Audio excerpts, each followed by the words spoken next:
അപ്പൊ അവര് തേങ്ങ ഇടുകയല്ലെന്നാ പറയണതല്ലേ? അതെ. അപ്പൊ എന്ത് ചെയ്യും? അതാ ഞാനും ആലോചിക്കുന്നത്. മരക്കഴുതേ, അവന്റെ ഒരു ആലോചന. പിന്നെന്തിനാടാ എന്റെ ചോറും തിന്ന് കള്ളും കുടിച്ച് ഈ കുമ്പേം വെറുപ്പിച്ച് നടക്കുന്നത്? അല്ല മുതലാളി, കാര്യം നമ്മൾ വിചാരിക്കണ പോലല്ല. അവർക്കും ഉണ്ട് ഇപ്പോ യൂണിയൻ. മേപ്പുള്ളി കൊച്ചുവർക്കയുടെ അടുത്ത് യൂണിയനോ? പോയി പണി നോക്കാൻ പറടാ. ഇതിലും വലിയ യൂണിയൻ പൊളിച്ചിട്ടുള്ളവനാ കൊച്ചുവർക്കി. പിന്നല്ലേ 3-4 പേരുടെ യൂണിയൻ. കാര്യം 4-5 പേരേ ഉള്ളൂ എങ്കിലും ഒരു വാശിയില്ല. കൊച്ചുവർക്കിയോട് ഇറഞ്ഞാൽ ഇന്നല്ലെങ്കിൽ നാളെ ഈ കാലുമേ തന്നെ വന്ന് വീഴും. അന്ന് തട്ടി വരെയറാ. ആരറിയാൻ വയ്യാത്ത യൂണിയൻ ആരാടാ? കണ്ടങ്കോരന്റെ മോൻ കുമാരനാ നേതാവ്. ഏത് തെങ്ങേന്ന് വീണ് ചത്ത കണ്ടങ്കോരൻ്റെയോ? അതേ മുതലാളി. എന്നിട്ട് നീയൊക്കെ ഇത്രയും നാളും അവനെയൊക്കെ വെച്ച് പൊറപ്പിച്ചു അല്ലേ? അല്ല മുതലാളി ഒന്നും പറഞ്ഞില്ല. ഞാൻ പറയണോടാ, നോക്കി കണ്ടങ്ങ് ചെയ്യണം.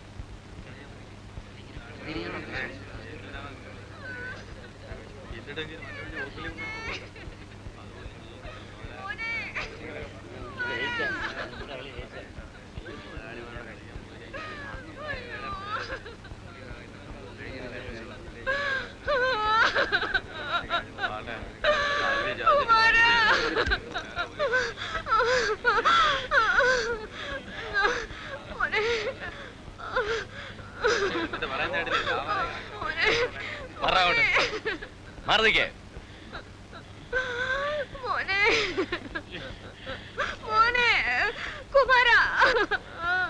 വല്ലതും പറ്റിയോടാ? നീ വേണ്ടാത്ത പണിക്ക് പോകുന്നത് എന്തിനാ? തരക്കാരോട് മുട്ടിയാ പോരെ? വേലായന്റെ അടുത്ത് നിന്റെ നാക്കുകൊണ്ട് വല്ല കാര്യമുണ്ടോ?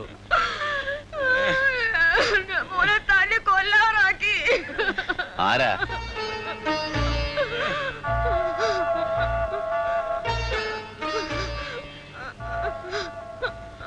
സാരമില്ല, ആശുപത്രി കൊണ്ടുപോകും. ഇത് വെച്ചോ.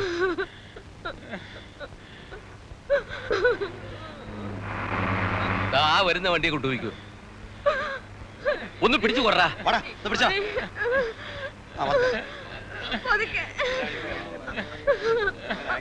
തല്ലുകൂടിയാണെന്നൊന്നും ആശുപത്രി പറയണ്ട.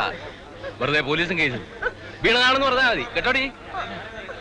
എന്താണ് നോക്കി നിൽക്കുന്നേ? എല്ലാരും പോയടാ.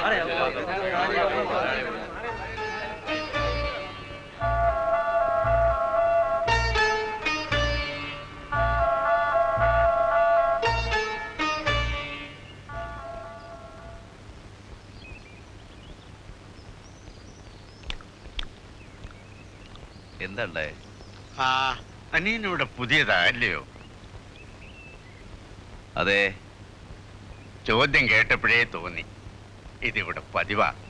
വെട്ടുന്ന കൈ കൊണ്ട് തന്നെ വെള്ളം കൊടുക്കും. അതാ കൊച്ചുവർക്കി. കുറച്ച് ദിവസം ഉണ്ടോ അവിടെ? ചിലപ്പോ. അപ്പൊ കുറെയൊക്കെ മനസ്സിലാവും. ഒരു ചായക്ക് കാശ് തരുമോ? ജോലി എടുത്ത് തന്നെ.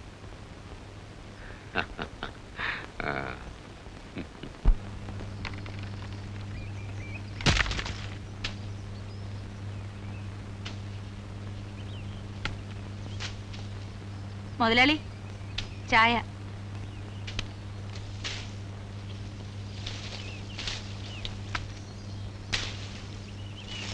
നിനക്കൊരു ഉടവുമില്ലല്ലോടി രായമ്മേ. നല്ല മെഴുമെഴാന്നായിരിക്കണേ. കണ്ണൊയ്ക്കല്ലേ മുതലാളി, ജീവിച്ചു പൊയ്ക്കോട്ടെ.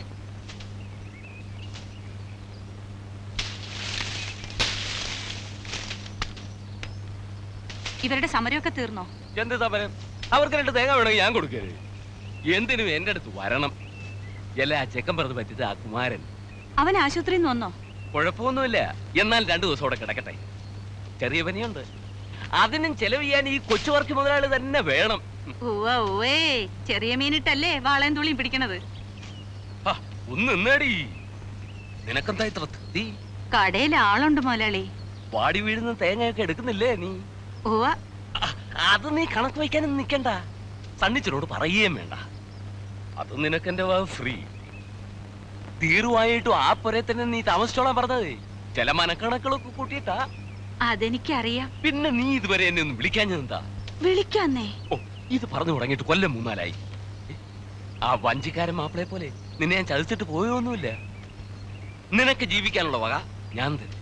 എന്നാ മുതലാളി എന്നെ അങ്ങ് കല്യാണം കഴിച്ചോ? അല്ല, അതെന്തിനാടി? നമുക്ക് രഹസ്യമായിട്ട് അങ്ങ് നീങ്ങിയാ പോരെ. അതാ മുതലാളി കുഴപ്പം. പലരും തോക്കുന്നത് അവിടെയാ. ഈ രഹസ്യക്കാർക്ക് ഞാൻ ഒരു സാധനം ഉണ്ടാക്കി വെച്ചിട്ടുണ്ട്, എല്ലാവർക്കും അറിയാതെ.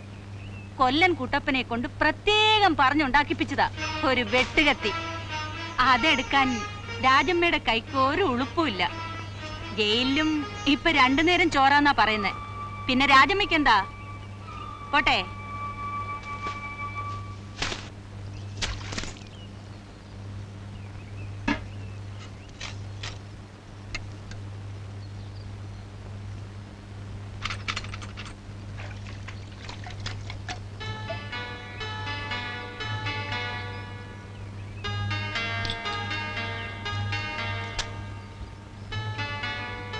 രാജമ്മേ ഒരു ചായ. ആ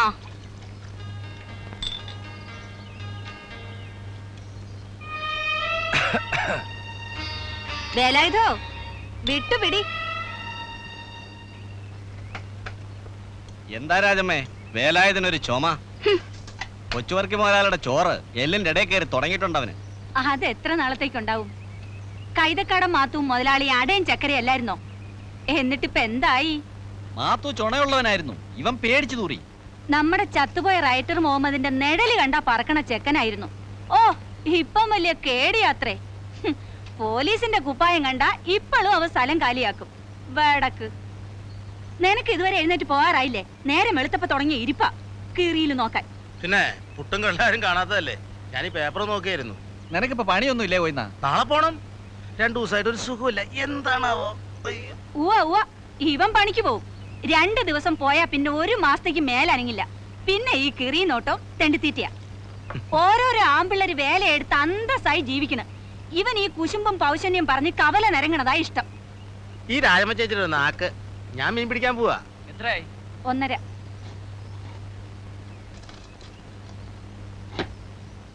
രാജമ്മ ചേച്ചി നല്ല പുഴമീൻ വേണം ഉച്ചക്ക്. കൊണ്ടാ നല്ല വാള കൊണ്ട് തരാം. 2 ലക്ഷം പുട്ടോ ഒരു ഇച്ചിരി കള്ളഞ്ഞെന്ന്. മീൻ കൊണ്ടുവരുമ്പോ കണക്ക് പറയാനേ. ഗോവന്നൻകുട്ടിയെ വേല രാജമ്മയുടെ അടുത്ത് വേണോ? മീൻ കൊണ്ടെന്ന് തരുമ്പോ പുട്ട് നിന്നാ മതി കേട്ടാ. ചേച്ചി ഞാൻ പോവാ. കുറിക്കമ്പനികളൊക്കെ പൊളിയണമെന്ന് കേൾക്കണുണ്ടല്ലോ. നിന്റെ കമ്പനിയും പൊളിയോടാ. അതിന് ഞങ്ങളുടെ കുറിക്കമ്പനി അല്ലല്ലോ. ആ നാട്ടുകാരുടെ മുതൽ തട്ടിക്കാനും കരക്കാരുടെ കാശ് കൊണ്ട് കച്ചവടം ചെയ്യാനും കൊച്ചുവർക്ക് വെച്ചൊരു വലയല്ലേ. അവന്റെ ഒട്ടുക്കൊത്തൊരു പലിശയാണ് കേട്ടോ. എങ്കിൽ പിന്നെ കടവും ചോദിച്ചു വരണ എന്തിനാ? വേറെ വഴി വേണ്ടേ? രമേശ ആ. ടൗണിൽ പോണുണ്ടെങ്കി ഇത്തിരി വല്ലതും വാങ്ങിച്ചോണ്ട് വരണം കേട്ടോ. സൂക്ഷിച്ചോ, രാമൻകുട്ടി പോലീസ് പറഞ്ഞിട്ടുണ്ട്. ബ്രാൻഡ് കച്ചവടം. ഷാപ്പുകാരാ 2 ഉച്ചി കൊടുത്തതാ. ആ അറിഞ്ഞ രാജമ്മേനെ നാട് കടത്തും. ഇടയ്ക്ക് വന്ന് അങ്ങേര് മോന്താറുണ്ട്. പേടിപ്പിക്കല്ലേ.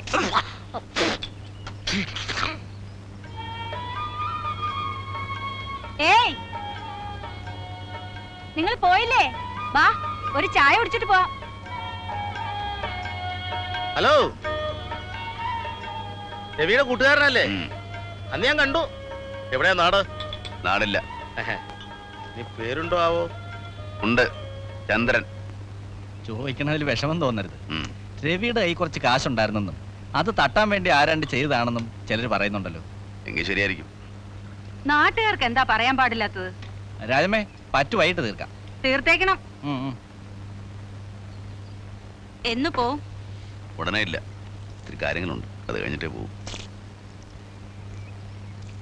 ഇവിടെ വണ്ടിക്ക് സ്ഥിരം പണി വല്ലതും കിട്ടുമോ? പണിയൊക്കെ കിട്ടും. പുഴയിൽ മണലല്ലേ കിടക്കണേ. ടൗണിലേക്കുള്ള മണൽ മുഴുവൻ ഇവിടുന്നാ പോണേ. സണ്ണിച്ചന്റെ കൂടെ കൂടിക്കോ. പഞ്ചായത്തിൽ നിന്ന് അവനാ ലേലം വിളിച്ചെടുത്തിരിക്കണത്.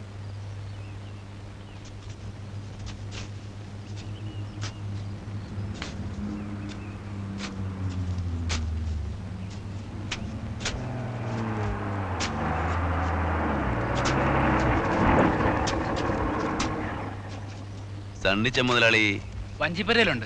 അതാ അവിടെ.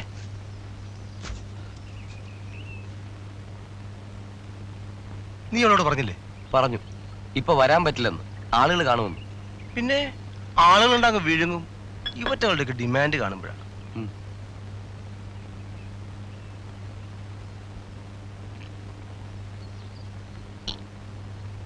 എങ്ങനെയുണ്ട്? മോശല്ല.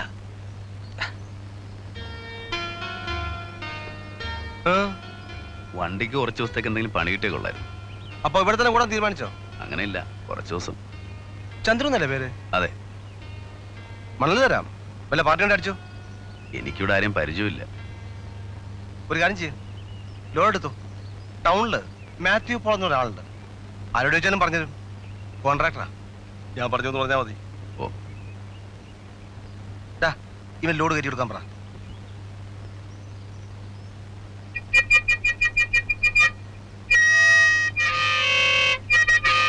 എന്താടാ? ലോഡ് കയറ്റി കഴിഞ്ഞു.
രണ്ടു ദിവസം കാണാതെയായിപ്പോ നാട്ടിൽ പോയിട്ടുണ്ടാവും വിചാരിച്ചു. ഇവിടെ ഉണ്ടായിരുന്നു, ഇങ്ങോട്ട് വന്നില്ലെന്നേ ഉള്ളൂ.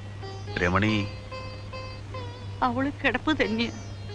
ഇങ്ങനെ മനസ്സ് നൊന്ന് കഞ്ഞി വെള്ളം കുടിക്കാണ്ടിരുന്ന ഉള്ളിലൊരു ജീവനുണ്ടെന്നുള്ള വിചാരം വേണ്ട. രവിയുടെ സാധനങ്ങളാ, എല്ലാം ഇതിലുണ്ട്. കുറച്ച് കാശുണ്ട്. വീട് കെട്ടണമെന്ന് വലിയ ആശയായിരുന്നു അവന്. അതിനുവേണ്ടി കൂട്ടി വെച്ചതാ.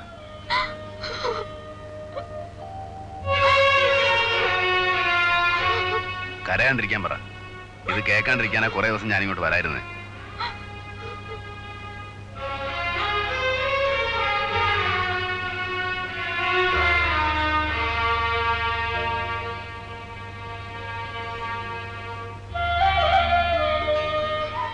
എന്റെ രമണിക്ക് ഒരു വിഷമം ഉണ്ടാവരുത്. പിന്നെ ഞങ്ങളുടെ മോള്, അവള് ജനിക്കുന്ന ഒരു ചെറ്റപ്പുരയിലാവരുത്. രവിയുടെ ആശ അത് നടത്തണം. എന്നിട്ട് ഞാനിവിടെ നിന്ന് പോവും. എന്നാൽ ഈ കാശ് മോന്റെ കയ്യിൽ തന്നെ ഇരുന്നോട്ടെ. അത് വേണ്ട. കാശിന്റെ കാര്യം നിങ്ങൾ തന്നെ നോക്കിയാൽ മതി. അല്ലെങ്കിൽ തന്നെ നാട്ടുകാർ അതൊക്കെ പറയുന്നു. ചോറുണ്ടിട്ട് പോവാ. വേണ്ട, ഞാൻ പുറത്തുനിന്നുണ്ട്. മോനെ, പോണത് വരെ ഉള്ളതിലൊരു പങ്ക് ഇവിടുന്ന് കഴിക്കാം. ഒരു പായ വിരിക്കാനുള്ള ഇടം ഈ തിണ്ണേമിലുണ്ട്. അതൊന്നും വേണ്ട. ഞാൻ പുറത്തുനിന്ന് എന്തെങ്കിലും കഴിച്ച് വണ്ടിയിൽ തന്നെ കിടന്നോളാം. അതാണ് ശീലം. ഏയ് അച്ഛനെ, ഹലോ. അച്ഛനെ ഒരു 150 വേണമല്ലോ. നല്ല തണുപ്പ്. കട പൂട്ടുന്നതിന് മുമ്പ് പണ്ടാരടങ്ങാൻ പാടില്ലേ? 50, 100 ഒന്നും അളക്കാൻ പറ്റില്ല. കുപ്പിയായിട്ട് വേണം. എന്നാ ഒരു അരയിട്. ബാക്കി ആളെ മേടിച്ചോ. ഓ,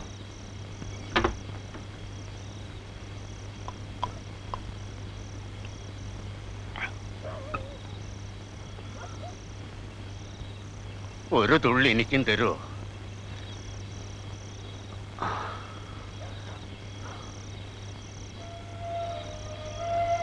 വല്ലാതെ തണുക്കുന്നു.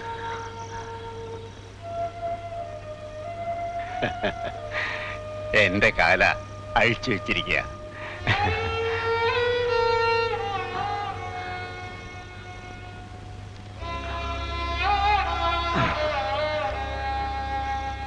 ചന്ദ്രു എന്നല്ലേ പേര്? ഇത്തിരി തരുമോ എനിക്ക്?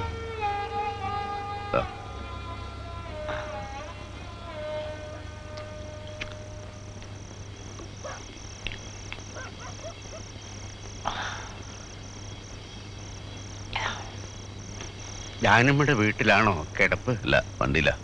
നന്നായി. ഈ നാട് കൊള്ളരുതാത്ത ചിരിച്ചും കരഞ്ഞും കാണിക്കുന്നവരെ ഒരിക്കലും നമ്പരുത്. നിങ്ങളാരാ? എന്നെ കണ്ടാൽ അറിഞ്ഞൂടെ? ഒരു തെണ്ടി. ഇഷ്ടം തോന്നുന്നവരുടെ ഒരു ചായ കാശ് ചോദിക്കും. തന്നാ വാങ്ങും, തന്നില്ലെങ്കിൽ വേണ്ട. ഈ നാട്ടുകാരാണോ? ആ എന്ന് പറയാം. കൈതക്കാടൻ മാത്തു എന്ന് പറയും. ഇപ്പോഴാരും അങ്ങനെ വിളിക്കാറില്ല. ഇന്ന് മേപ്പുള്ളി കൊച്ചുവർക്കിയിരിക്കുന്ന വീട് കണ്ടിട്ടില്ലേ? അതെന്റേതായിരുന്നു. എന്റെ വീടും അവനെടുത്തു, കാലും അവനെടുത്തു. സങ്കടം പറയല്ല കേട്ടോ, ഒരു സങ്കടവും ഇല്ല, മനസമാധാനേ ഉള്ളൂ. കാരണം നല്ല പ്രായത്തിൽ കുറെ ചെയ്തു കൂട്ടിയിട്ടുണ്ട്. അതിന്റെയൊക്കെ ഫല. കിടക്കാറായങ്ങ് പോയിക്കോ.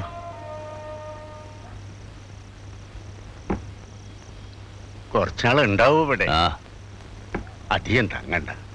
ഈ നാടിനൊരു പെശകുണ്ട്, വെട്ടാ പിന്നെ വിടില്ല, അട്ട പിടിച്ചതുപോലെയാ. ആ